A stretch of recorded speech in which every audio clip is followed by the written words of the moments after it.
How does this happen? How does a team with this much experience, this much expectation go out like that? A season full of promise ended by High Point, the team that's playing right now, which is why this show is happening right now. It's just not acceptable. This one is definitely going to sting for a while. I'm Rajiv. He's Justin. Here we go. Welcome to the Bucky Report, your destination for all things Wisconsin Badgers. Authentic takes. Oh my God. Game analysis. Touchdown Badgers! Ring one up! And discussion from the fan perspective. Woo-hoo! Thanks for joining us and on Wisconsin.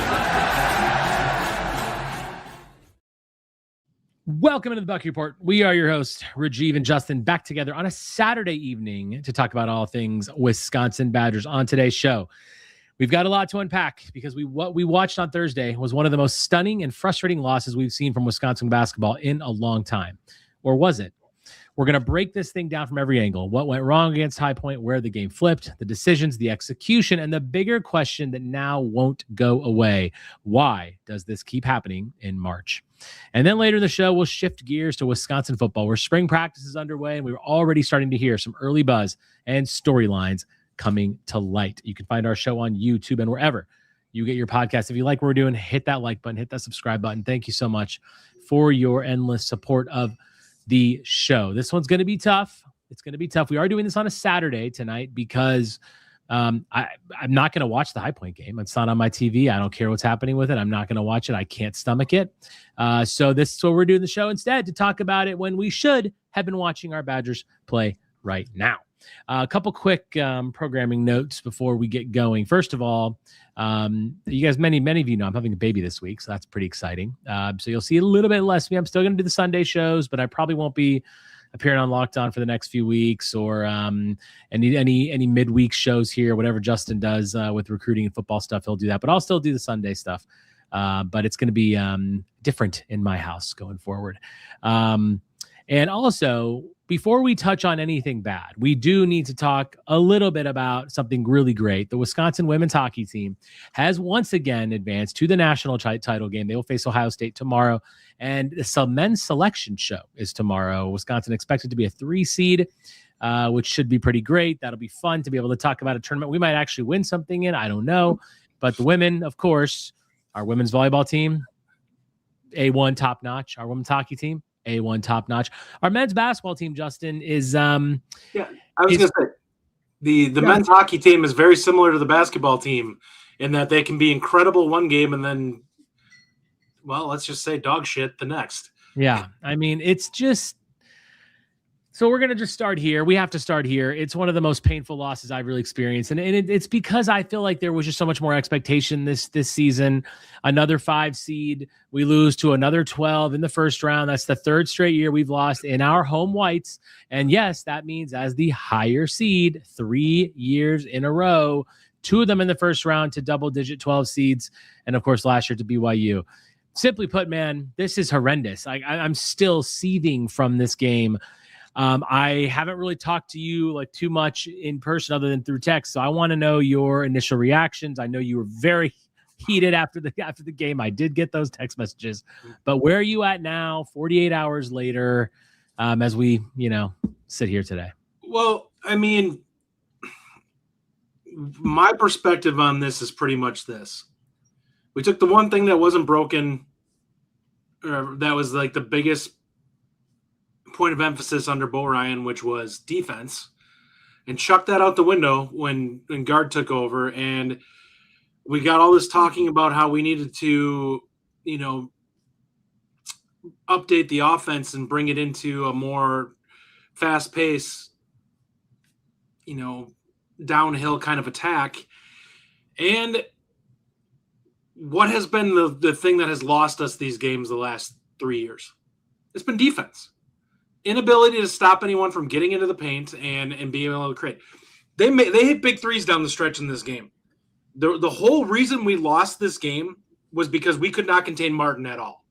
He did whatever he wanted this entire game, and every time Boyd would go do something good, Martin would come downhill and do something, whether it was an assist or just being able to get in the paint and create for himself. And that can't happen. Like, you've got to be able to at least be adequate on defense. And we just, every time we came down the court, we gave it right back. And that's been a problem under guard for the longest time here. Like, we never seem to be able to get stops when we truly need them since he's been the head coach. And that's the biggest difference between him and Bo Ryan. Bo Ryan's teams were far better defensively. You know, we wanted Greg Gard to adapt. He did. He just adapted in a certain way, and that's okay. But whatever he's doing to win these games, it's not working. It's not working because it's so crappy to think that such a great season, honestly, 14-6 in a conference that is so loaded right now. I mean, look at the Big Ten teams in the tournament. Other than us in Ohio State, everyone's looking pretty damn good, but not us, of course, because we can't get by the worst team net-wise on our entire schedule. I haven't confirmed that. I think Oregon might be lower than them, but this is one of the worst teams we played all season. Mm-hmm. And it's just like there's no problem. Because, much like Oregon, we lost. Right, exactly. Much like Oregon, we lost because we find ways to give it up. What really pissed me off the most is we had multiple chances in this game where we were up 8, we were up 10, and we couldn't ever put the killer blow down. Right, we were up 8 in the second half for like 3 minutes. We didn't score a point. And then he hits the logo 3 that makes it 65-70. It was 62-70 for a solid few minutes. And we could have run on an easy 6-0 run, 7-0 run there, put the game out of reach. But every single time we had the opportunity, it's like the players were like, we're good. Let's just take the foot off the gas a little bit here. Let's not worry about it. We got this team. And then that team hits one shot. And what happens when the team like that hits one shot? They get confidence. They get excited. They feel like they can win the game. You need to put these teams out of their misery. You cannot let them hang around and do what they're going to do. It started when it was 15-5. Same thing happened then. It started to happen again early in the second half, happened again late in the second half. No matter what happened, we could never just push it up a little bit. And the thing is, we clearly have the ability to do that. We clearly have that. First half, John Blackwell, very good. Second half, don't know what happened. Kind of saw the John Blackwell that we were a little pissed off about for a while. I have a take on him that I wasn't in love. Like, I thought the scoring was there, but there were lapses with him throughout this game. And Ryan showed us a clip from the game that was just horrific. That final shot that Boyd came down and got blocked on, Blackwell just wanders into the paint and drags his man down there to be able to make a defensive play. It's like, stand on the three-point line. Just stand on the damn three-point line. Like, at most, then he's standing at the top of the free throw line, having to cover Blackwell so he's not sitting there wide open. Instead, he drags his man down there so you have a 6'7" guy or whatever that's standing there waiting for Boyd to drive into him. So many stupid mental lapses in this game. And he had another one, that back cut where he was just standing there in the paint, wasn't down in a defensive stance, that it's like, if you have your hands ready on this, you probably can make at least a deflection on it. Instead, you're standing up, just kind of wandering through the paint, and you get beat backdoor on a play. And then we had a couple other ones down the stretch where there was some mental lapses where it's just like, you lose games like this when you do this. Like, you can't afford like that other back cut where we got beat down the lane where the guy was wide open. Like, you guys can't afford to do this. At this point in time in the game, you have to be locked in defensively. You cannot give away free points. And that's exactly what you did in a game where one of the ugliest three-point strokes I've ever seen goes off, for 4 straight threes. And it's like, yeah, they did what they had to, and it was shocking with how, that he hit those shots all in a row, but it is what it is. Like, you guys can't afford to have a letdown at that point in the game. You should be playing the best defense you're playing the entire game at that point. And I realize he hit the shot at half court, but you guys, like, man, there's too many times in this game where, like, we wouldn't get back on defense in transition and they would get to the rim. Like, there's just so many times where defensively this team infuriates me. And we have games or streaks of games where we're really good. And then we'll have a game where it just seems like nobody's locked in. And this was one of those games. It seemed like at times, I said during the game we were watching it, I'm like, this team wants to get to the rim. They're not like a huge three-point shooting team. Why the hell are you rushing the three-point line? Just pack it in and make them have to shoot jumpers. Like, this is a team that lives at the free throw line. Instead, you're blitzing the three-point line, and they're getting by you constantly. And what's happening? They're getting to the free throw line. They're getting drives and scoring.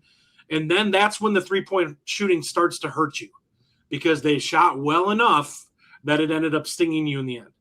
I mean, I thought the first few minutes we played extremely well. Like, we were doing all those things. We were letting them shoot. We were blocking up the lane. We were not fouling them, which I thought was really critical because this team definitely loves to get you in foul trouble. They shoot more free throws than their opponents take, which was an old Bo Ryan stat that was really great for us. And you're right. At the end of the game, that literally was a microcosm of many parts of the season where John Blackwell and other players were just not locked in on that very moment. Like Nick Boyd drove in lane, as you already said it. Like John Blackwell just, so nonchalantly just walked into the lane. It is painful to watch. Anyone who's ever played basketball, if you know that Nick Boyd's going to go get a layup. Also, first of all, if Nolan Winter is going to be down there, that's one thing, because then he can have a quick dish pass to Winter, and Winter just hits it up. Winter being down there was fine. You can have one guy down to help, and you can dish over if you need to. But when your guard just walks in there like he's just forgetting what's happening, and then all of a sudden now there's 4 guys in the paint that are looking to block Nick Boyd's shot, because guess what? Nick Boyd, we were playing a lot of solo ball, so that's exactly what was happening.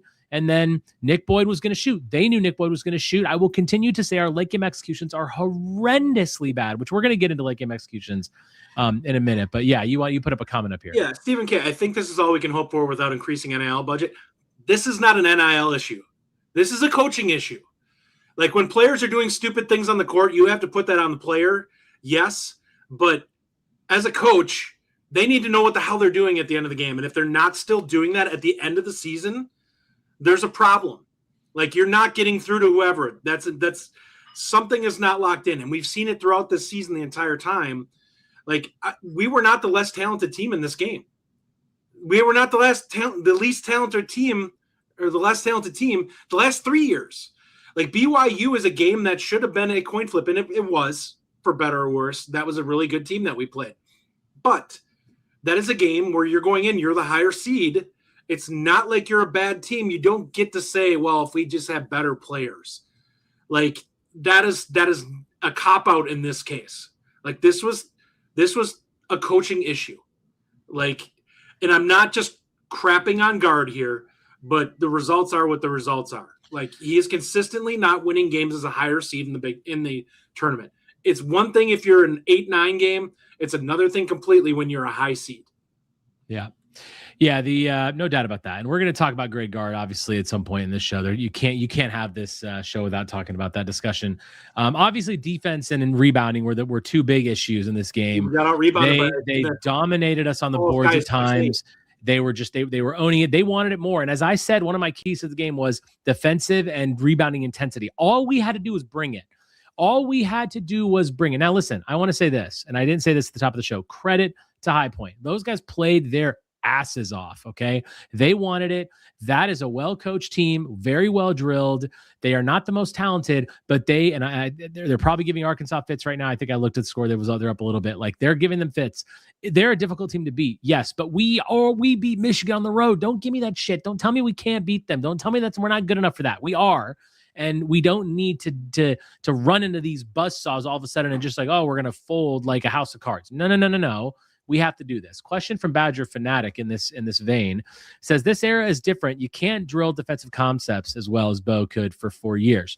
Can you react to this? What are your thoughts on this, Justin, as far as like the era being different with defensive tactics? I think that you cannot, like, I would agree that as the course of the season, early season, you can expect teams to not be quite as good. I think you can still drill every bit as much. I think it's harder because your roster like flips every year. However, you can have guys that become decent to good defenders in one season. We've seen that happen before with players, that they just get confident and get better and get more consistent at what they do. Heck, we saw it this year with Rapp. Like, he got better as the season went on. The issue with this team was they have games where they just fall apart and they're terrible defensively. And this was one of those games where they were, I don't know if they got sped up or what, but they were bad at keeping their man in front of them this entire game. And I don't think that is a reasonable reason for not doing it. There are still teams throughout the country that are very good defensively. Michigan's one of them.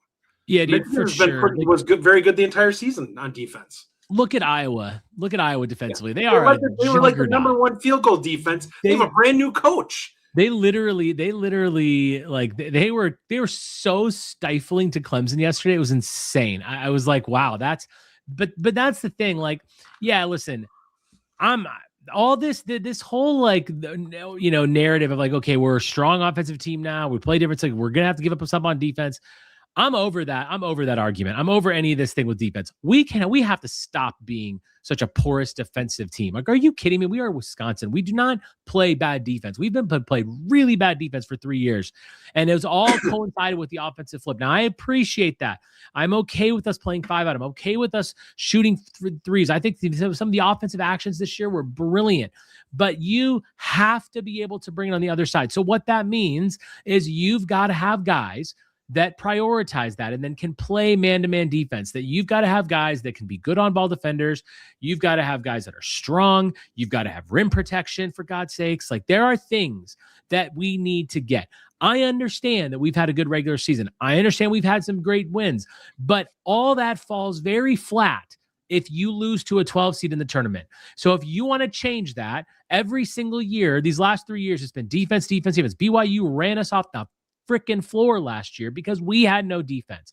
I would really like to see a team like ours, which many teams out there have this, that can play good offensive sets like we have, but can also not be so freaking porous on the defensive side of the ball. I don't buy any of that. There's coaches that do it. McCollum obviously has done it at Iowa.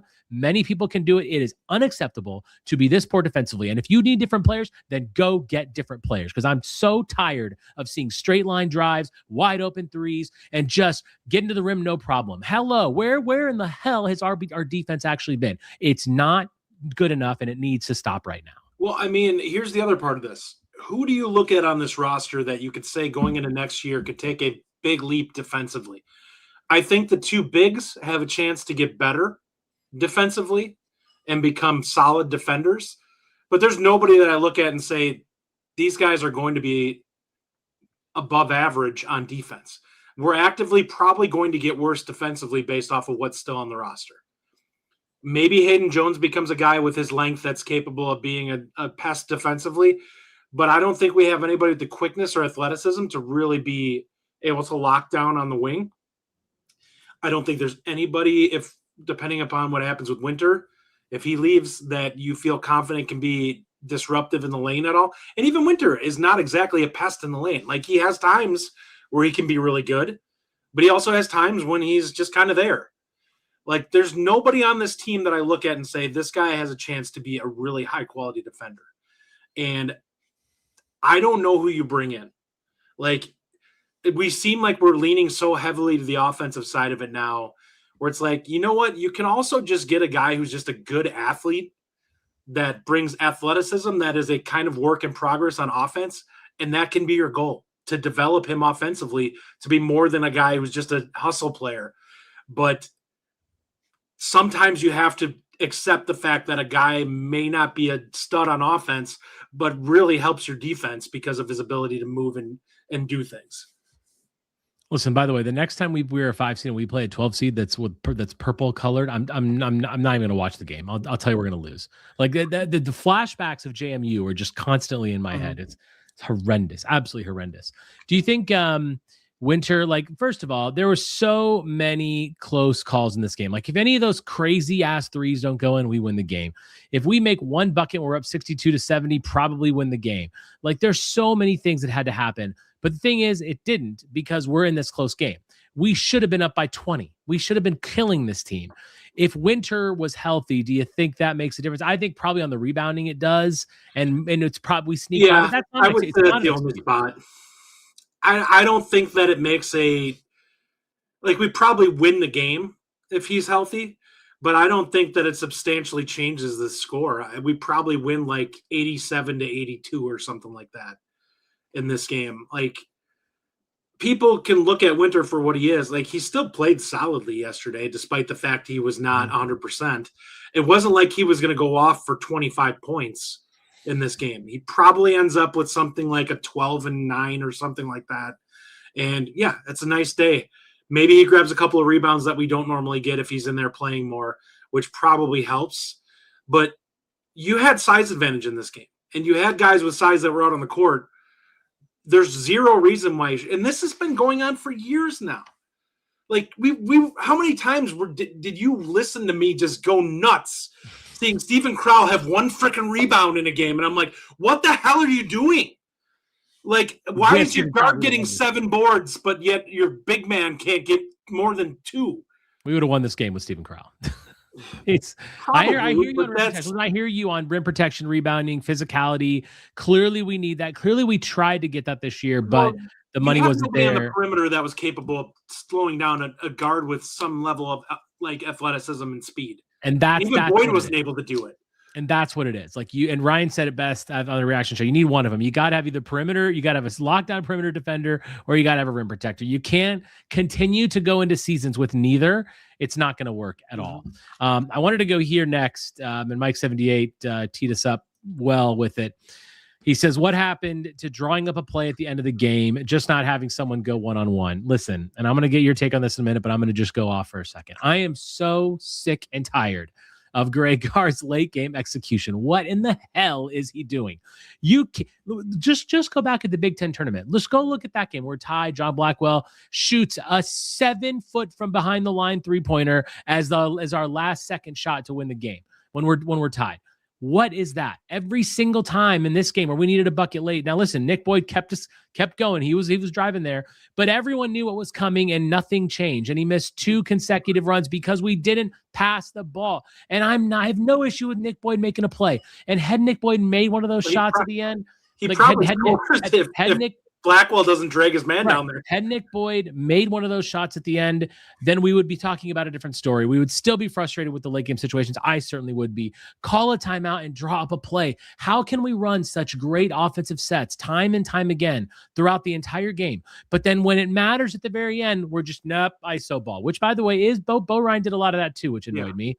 And that just hasn't changed. And he needs to change this. We need to hire an assistant coach that can come in and be like, listen, we're going to work on this late game stuff because it's a problem. It has happened in Absolutely at least 10 games this year. We've had poor late game execution, which some games we won, some games we didn't. And then again in the tournament, again in the last year, like you every single time we have a big loss, it's poor late game execution. And sometimes we won. We beat Illinois. We beat Michigan. We had some situations where it worked, but that doesn't mean the planning was good enough. That doesn't mean that what Greg Gard is doing in this regard in late games is working. It's not working. Give me your take on late game execution. I mean, I've hated it his entire time, and I actually hated it dating back to Bo Ryan at times. Mm-hmm. Nothing has made me angrier than watching the guy dribble the clock down for 15 seconds and then jack up a step back 3 like when Chucky used to do it. Boyd going downhill, I can live with. Like, he's attacking the rim. There's a chance you get a foul called. Or, I mean, sometimes they'll let him play. Like, that's going to happen. But Boyd is also the type of guy who's capable of just flat out beating his man. What he can't do is have his teammate come down the lane and drag a guy right into the play. Now, this is something that I completely agree with you. It's something that needs to be fixed outright simply because, like, why? Like, we've kind of heard that this is kind of what we were looking for no matter what. Like, from Gard before, he's like, oh, this was I was fine with how it played out. And it's like, literally any NBA coach doesn't do things this way. Unless you have Michael Jordan and you're like, he's going to hit that, like what Michael did against Utah, where he's just capable of just beating his man and then hitting that step back. When you have a guy who's one of the best mid-range shooters in NBA history, you can afford to do that. And is also one of the best athletes at that position. You're letting guys ISO that are, and Boyd is probably the top end of this, but you've never had a player that is not flawed athletically that you're trying to ISO up at the end of this. Who are the one guys that we probably would be okay with potentially doing this? There's 2 guys that I'm fine with having the ability to ISO at the end of it. Probably Frank Kaminsky and probably Sam Decker. Those are the only two guys that I think I've seen in my time of truly being Devin Harris too. I was going to say Devin Harris, yeah, and maybe Johnny Davis. But those are the only guys. Davis at times, like if you put a really good defender on him, would struggle. Sure, he would.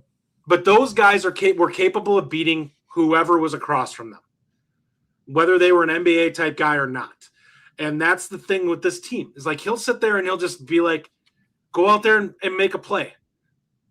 And it's like, well, you're part of this too. Like you can set them up to win. Like you're putting them in the best situation possible for them to have success. When you're just telling them to go like play off the cuff like that, that's not setting them up for success. Like you're only doing half of what you can to make that happen. Half of it is mental, the other half of it is actually physically going out there and executing. And you're just throwing the mental part of it out the window and saying, well, you've been playing the game this long, you know what you can get away with against this guy. So go out there and do it. I mean, there isn't a Badger fan out there that doesn't feel like our late game execution is piss poor.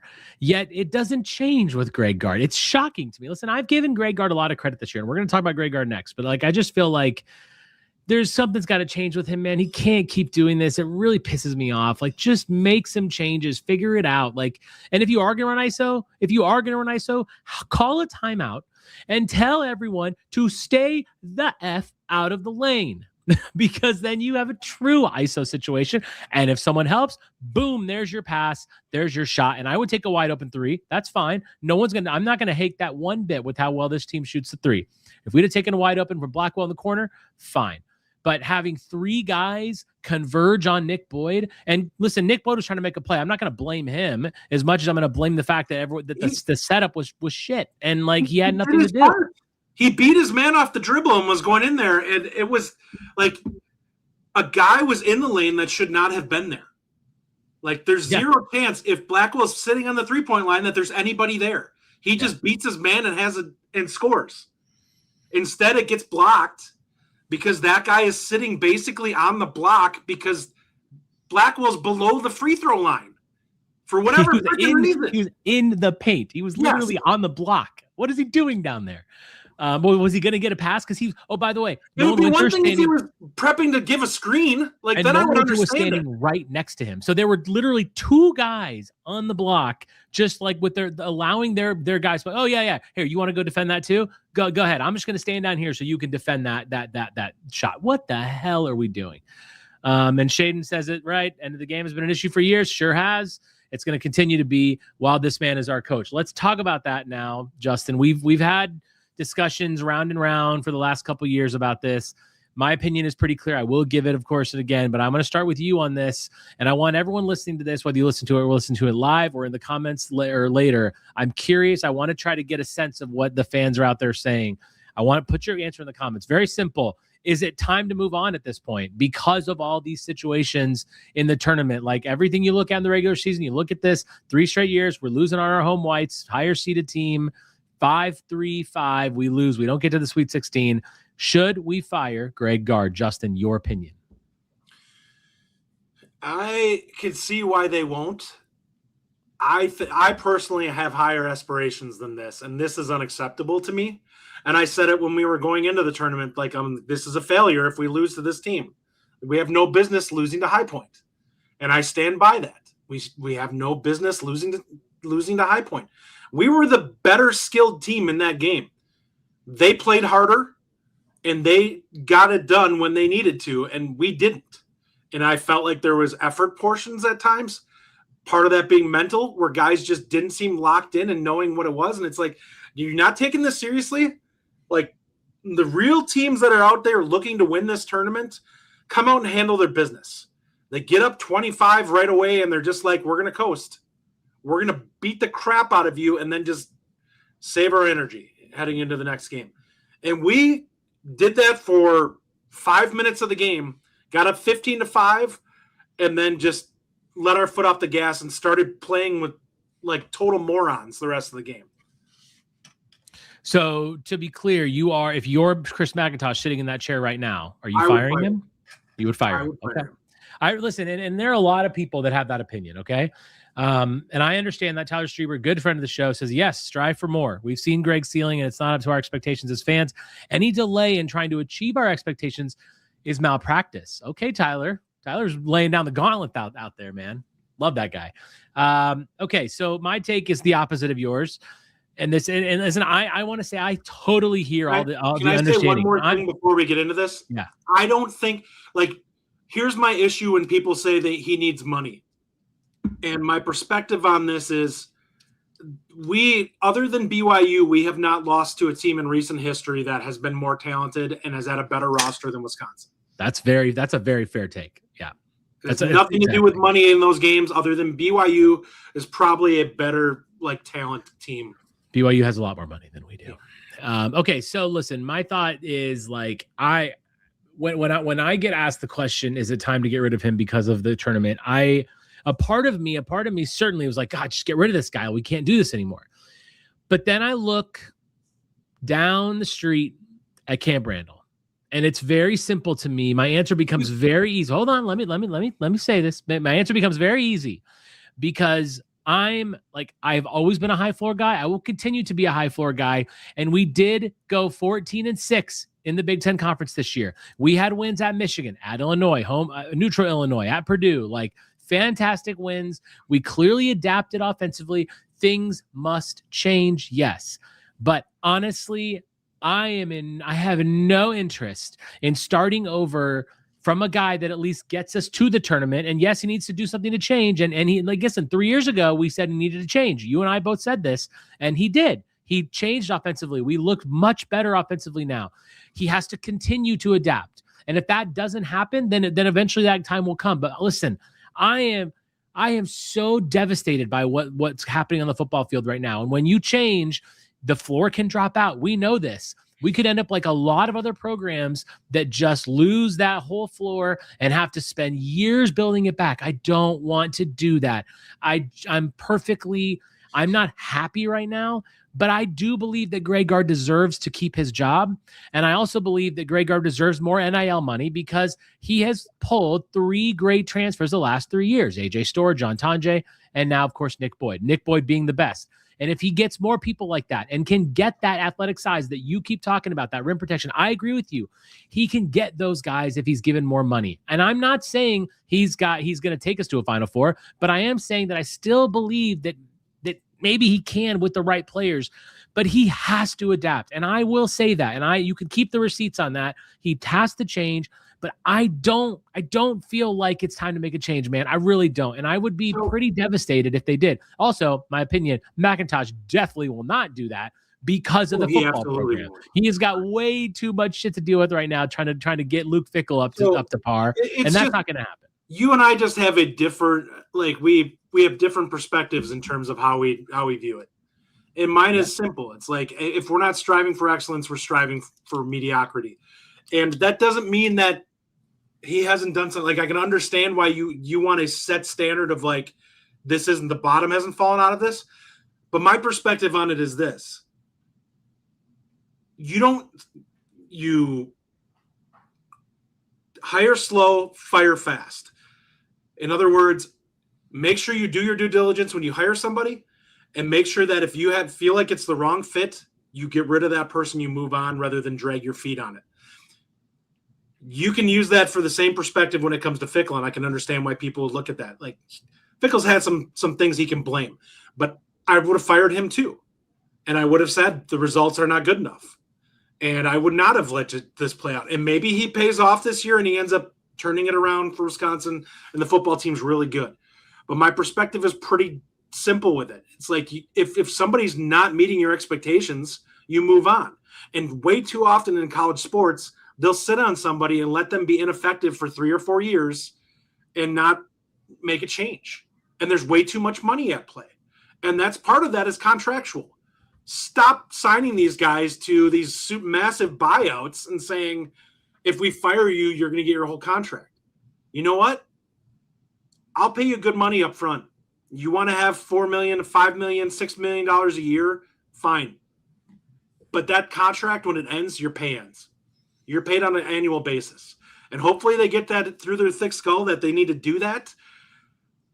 what are you going to, when it comes down to it, what's going to happen? And it wouldn't, like, here's the issue with this, contractually speaking, in college sports. It wouldn't work right now because you're going to have agents that are like, you're not taking that deal.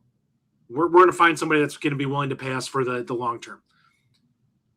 You could find somebody that's a good coach that may not have the accolades associated, meaning he's not going to have that reputation as being a top coach, but he could be a really good coach that you'll get for $6 million a year just because you're paying him $6 million for that year.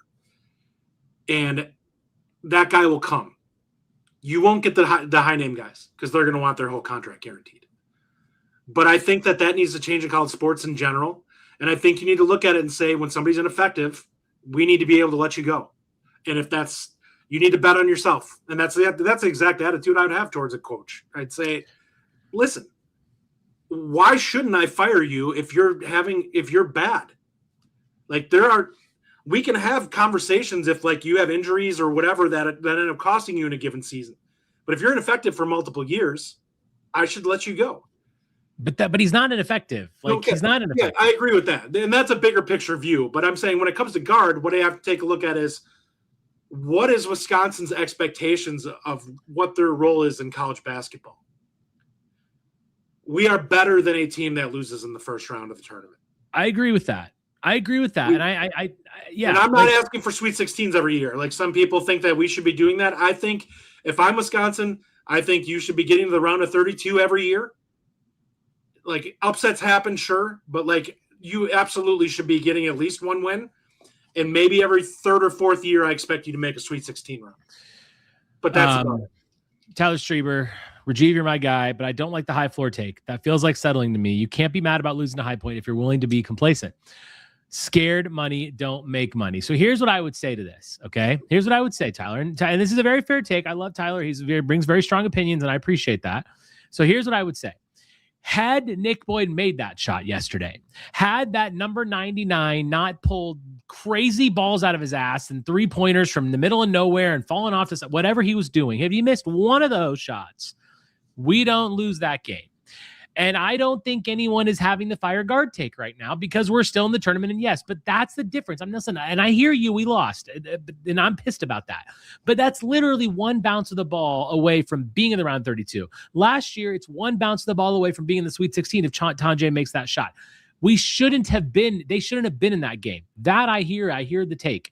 But literally, it's one bounce of the ball, and we're playing in this game right now against Arkansas, probably playing up to our opponent, probably playing better. Maybe we win. Maybe we go to the Sweet 16. And then no one is saying fire guard. So I just think a bounce of the ball is not a fireable offense.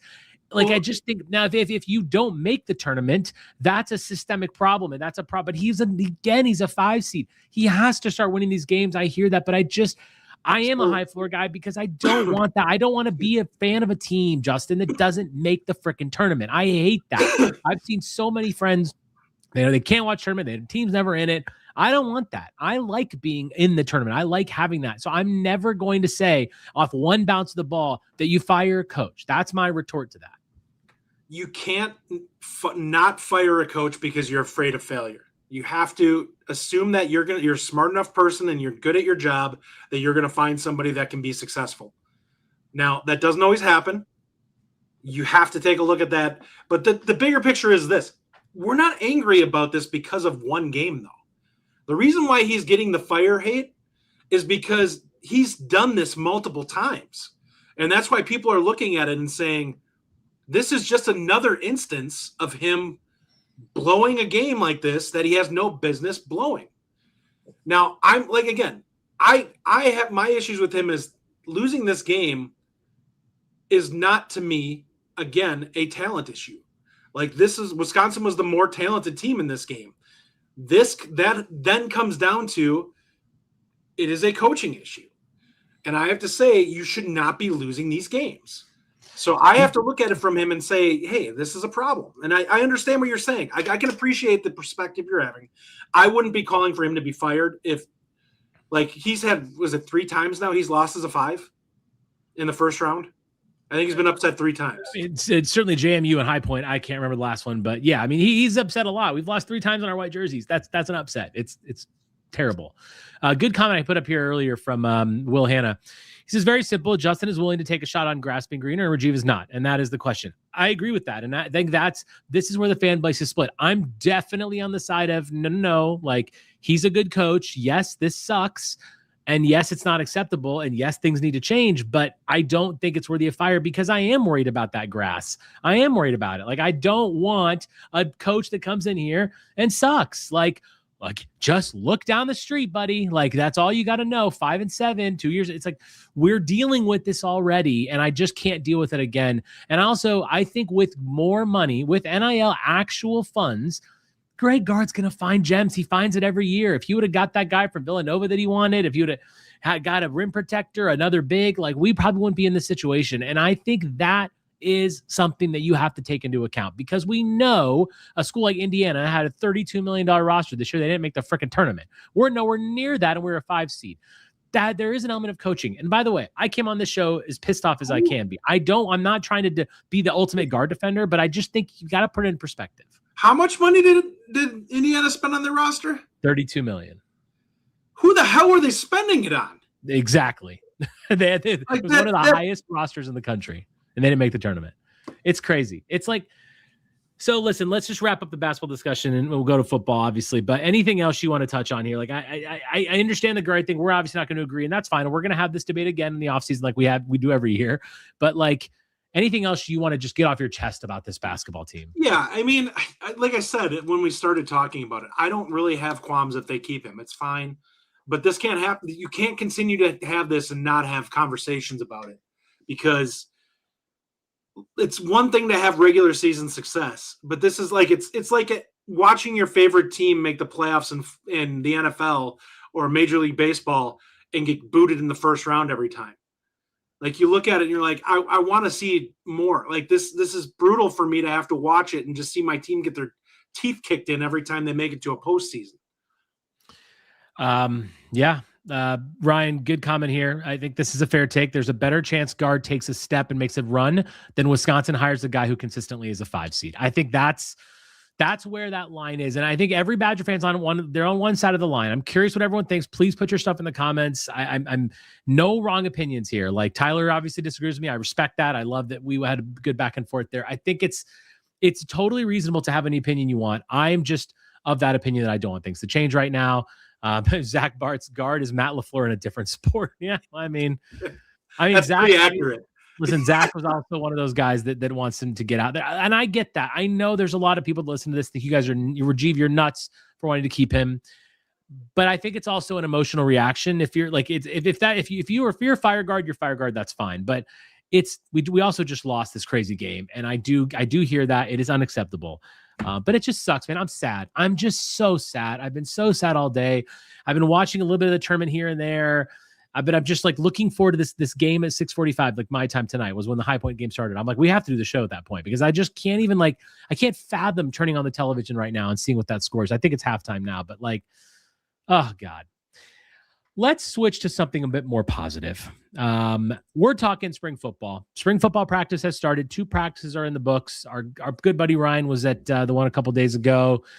We've read all the reports, and so we're gonna quickly touch on like what we've heard. So I'll come to you first, Justin, and then I'll touch on that. And then we're gonna do a couple way too early superlatives just for some fun with spring football. But what are some things that you've heard that piqued your interest and that you want to touch on today? Yeah, I mean, the big thing for me is obviously it feels like defensively, I feel like they have some pieces that they're really confident in. The 2 linebackers are going to be I think they're going to be absolute stars. And it feels first team all Big Ten, baby. Yeah. But it's beyond that. I think John Kamara is going to be a problem. I think Thomas Heiberger, what I expect to happen is I expect teams to try and take those 2 out, Posa and Cooper. And I think you have 2 really high-end athletes that are going to be probably less heralded and probably every bit as big of a problem because of the fact that they're as athletic as they are. I think that they are likely to have hit on their corners. Like, there's a better athletic pedigree that Wisconsin is getting in with the cornerback room than what they've ever had. Kai Bates, Bryce West, and even Javon, what's his last name? Robinson. He's a 4-4, like a low 4-4 guy at corner. He doesn't have a ton of size, but nobody's going to run by him. And the other two guys have a ton of size and a ton of athleticism. And then you have a guy in Burks who is a really experienced safety and is a quality player. And then apparently Van Dinter is a guy that they feel are very high on, I think he's been sitting around with the first team a little bit here. But I feel really good about where this team is going to be heading into the season defensively. I know a lot of people are freaking out about the offense in the first practice, but it's like 10 new guys. Yeah, so let's touch on that quickly. There were up to, I think, 5 interceptions thrown in the first practice. Our buddy Ryan was there. I talked to him on his way back to Madison, or way back home after that practice for like 45 minutes. And one of his quotes, though, was Colton Joseph is fast as hell. Like, that's pretty nice. I love that. I love hearing that. But yeah, so the offense had a rough day. There were some bad snaps. There were some interceptions. This is pretty typical for the first day of practice, though. I mean, it's going to happen in fall camp too. The first practice, you're going to see picks everywhere. That's fairly common. Like, it's just, this is what happens. It's okay. There's a lot of new guys out there. Now, the one thing is practice 2 that did improve, right? So there were some big strides taken in today's practice. That Payne over at 247 commented on, and Flood. So there was a lot of good things coming out. Certainly, Joseph looked a little better today. Deuce Adams has looked pretty good. Ryan Hopkins apparently looked good today as well. Abu Sama has looked strong. And I think one thing that's nice is that 2 tight ends have been brought up. Obviously, Jacob Harris and Schwendeman have been 2 guys that have been consistently consistent targets for Colton Joseph, which is great to see as well. And there's some, I mean, it's way too early to identify that. One thing I want to talk about was the offensive line. On the starting line on day 1 was Wilkins at left tackle, and then Cubberly, Kawecki at center, Mandel at right guard, and Kevin Haywood at right tackle. I reached out to Nick Osen. I don't think that changed. He wasn't at that practice today. I think Payne was there, but I think that did not change today from what I'm hearing. I don't know that for sure. So I don't know if maybe Haywood slid over to the left today, which I would expect Haywood to still play left. I don't really understand that, but listen, it's very early. Mateos is a new head coach. I mean, new O-line coach. I'm fine with the experimentation. I will say this, Justin. I think you agree with me. I'm very happy to see Mandel playing guard, at least for now. Absolutely. That Mandel is a great guard. He is going to be a really good guard, and I like that. And so that's nice. I've been very consistently saying that I'm worried about the O-line depth. I don't really know how it's going to look, but we saw Cherry obviously got in there, and Simmons. Like, there's some talent there, but I don't know. So I thought about this earlier today. When I was kind of trying to get a feel for how I felt about the offensive line. So here's my perspective. For starters, we feel very confident in 3 guys that I think we know are going to be starters in Haywood, Kawecki, and Mandel. Like, those 3 guys I feel are probably locked in to start somewhere. Agreed. Which means now for the remaining spots, you have guys, and these are the guys that I actually legitimately think are in play for these positions: Wilkins, Simmons, Cherry, Cubberly. That's probably it for right now. That I would say are locks to be involved in the actual happenings. I think there are other guys who have a chance to push. You have somebody like Roski who has a chance to make a jump because he's just a freak. You have somebody like Corey who has a chance to make a leap this year, where maybe he just got better with the additional strength and conditioning and is just ready to take that step and be a guy who's ready to play. Like, there are other bodies. When you start to look at it, you could start to talk yourself into the fact that there may be 8 or 9 bodies that you're looking at that are trying to get into this. Now, that doesn't mean they all will be, but I think there's guys that you have bodies that you think can be in play, which is, we've had years where, like last year, we're like, I don't know if any of these guys are going to be ready to actually provide us with quality snaps. We had so many young bodies, guys like Mandel and them, like, we felt good about them hopefully pushing on athleticism.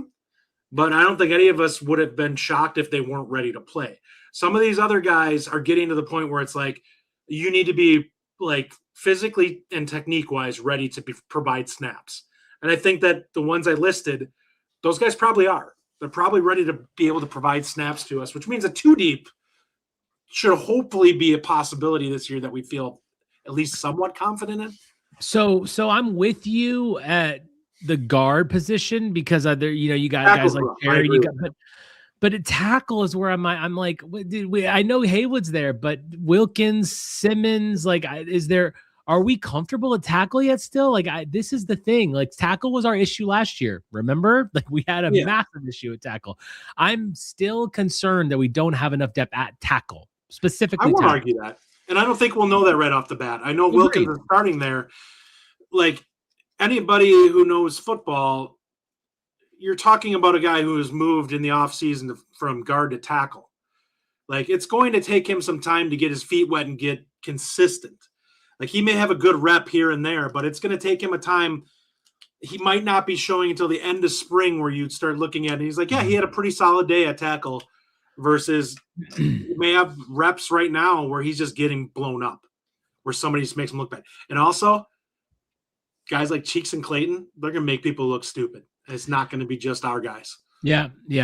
Mike 78 says, were any of the bad snaps by the starter? The answer is yes, they were. But again, I don't really care about that early. Today it was much better, so I don't really care about that. I don't think it's going to be an issue in the season. Yeah, I mean, Kawecki did have bad snaps, and also Joseph dropped some snaps. So there's that too. It wasn't just the whole thing wasn't quite working as well as it could. So you talked a little about the secondary to start. That's another one. Like, clearly there's athleticism back there with Bates and Robinson. Like, that's really nice to see. I think someone put up a comment up here just a minute ago, and I don't.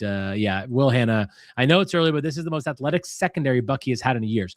This may be true. This may be really true. I mean, Robinson is an athlete, right? Bates is an athlete, and there's a chance this is the most athletic corner room we've had since the Eccles-Fletcher. Eccles-Fletcher, the ultimate corner room that we had. When you have like 2 top 3 round picks, on a team.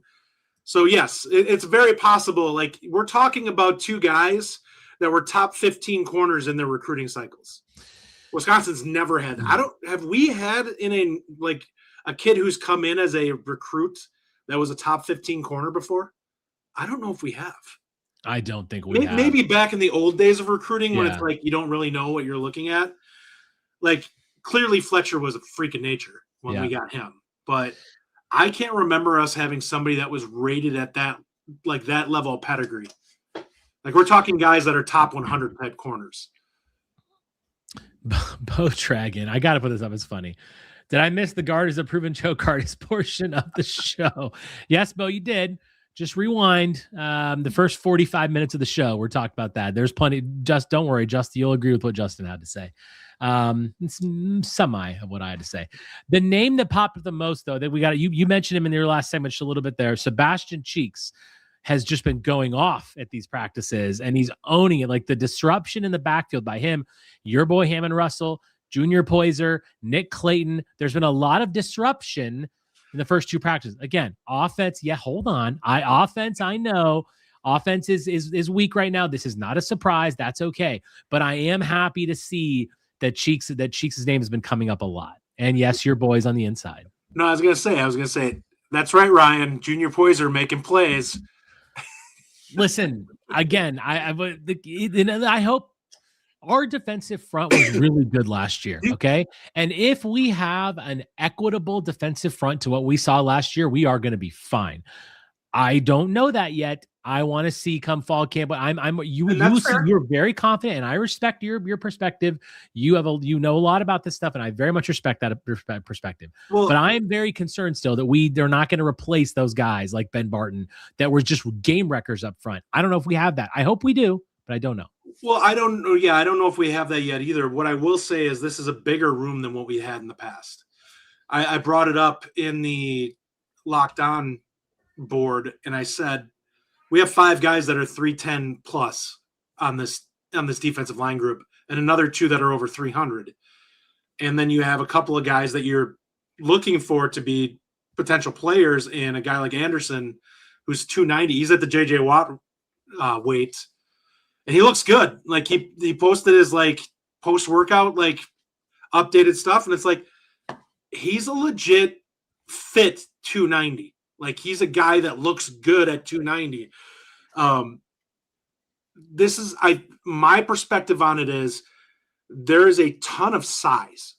We don't know what that is yet. You don't know how disruptive it will be, but I feel much better about the possibility of holding ground when you have this many big bodies and some ability to adjust or switch somebody in or out depending upon who's being productive or not.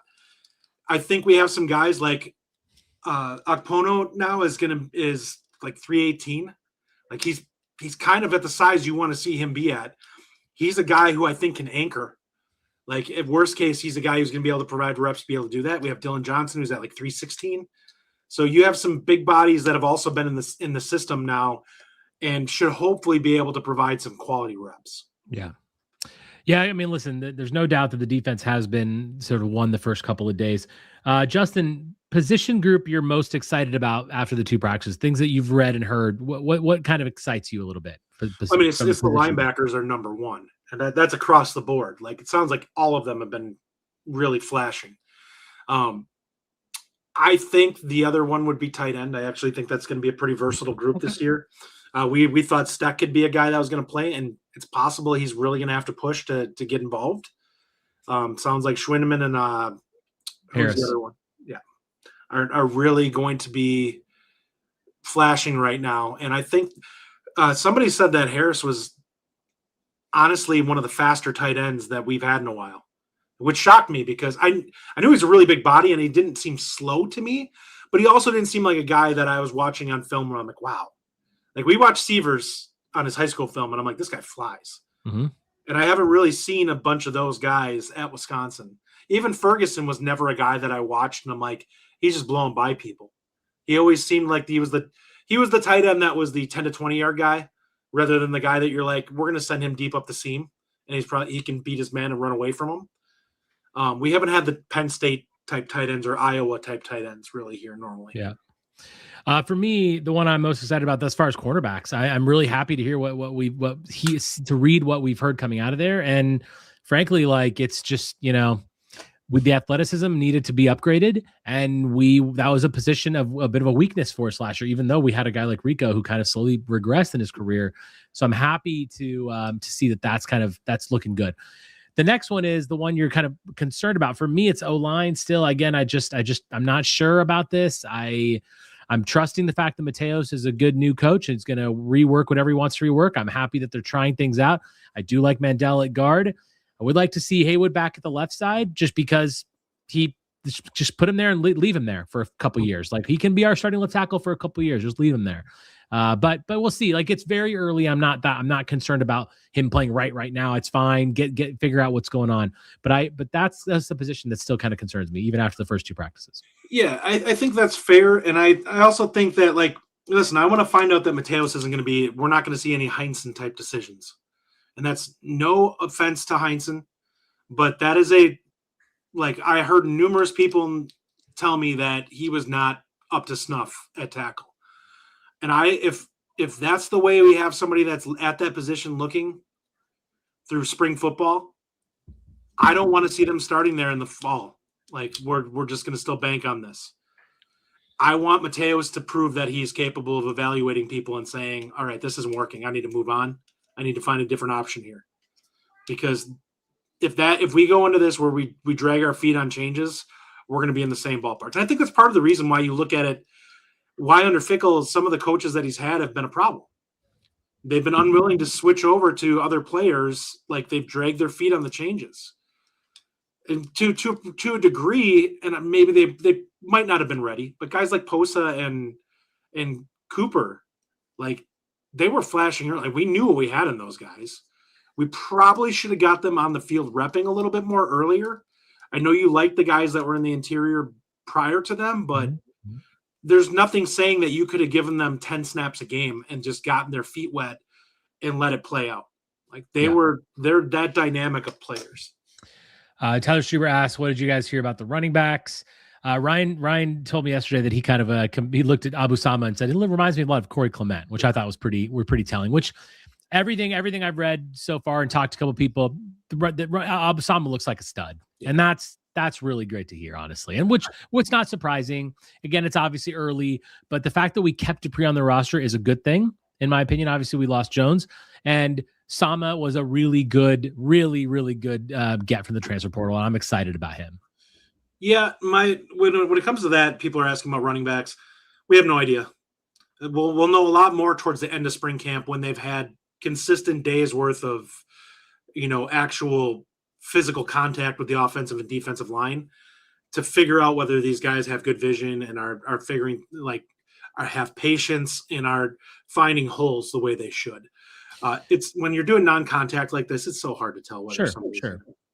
What's the storyline to end the show today? What's the storyline you're most looking forward to reading about next? Like what do you want to know of these next practices? I've said all along that I want the offensive line to look like it's competent and that the running game is going to be functional by the end of spring. Like I'm fine if we're still kind of figuring things out with the passing game. I expect that. There's so many new pieces involved in that skill room, and as well as with all the new quarterbacks, that's fine.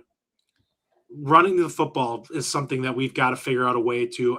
We can't go into that game against Notre Dame not being either solid or good at running the football. Like if we want to be competitive in that game, you have to be able to do those, be at that level. Yeah, I agree with you completely. Nothing really more to add to that. I wanted to end the show with this Patrick Neese, who comments on the show a lot. He says, it's been 10 effing years. He can't recruit high school players. You guys are rooting for mediocrity if you want to retain guard. It's idiotic. And there's a lot of sentiment in the chat on this. And like I said, I will just end the show. Like for my comment, I'll go to Justin for his last comments with, it's a very disappointing, very, very disappointing. But I still believe in I'm still happy overall with the fact that we finished 5th in the Big Ten again. And we were a 5 seed for the second time in 3 years. And I think that if a ball bounces one way or the other, we're in the round of 32. Maybe we're beating Arkansas right now.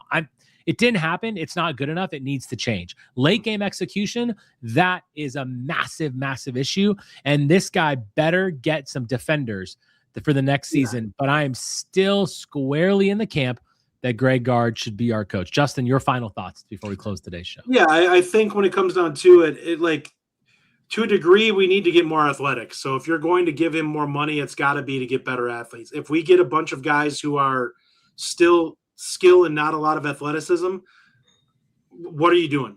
Like, we've got to find a way to get more athletic on the edges, and we've got to find a way to get hopefully some type of shot blocking on the interior. I'm not saying that you have to have a stud guy who's going to average 15 points on the interior, but if you can get somebody that can get you 8 and 10, I would love it.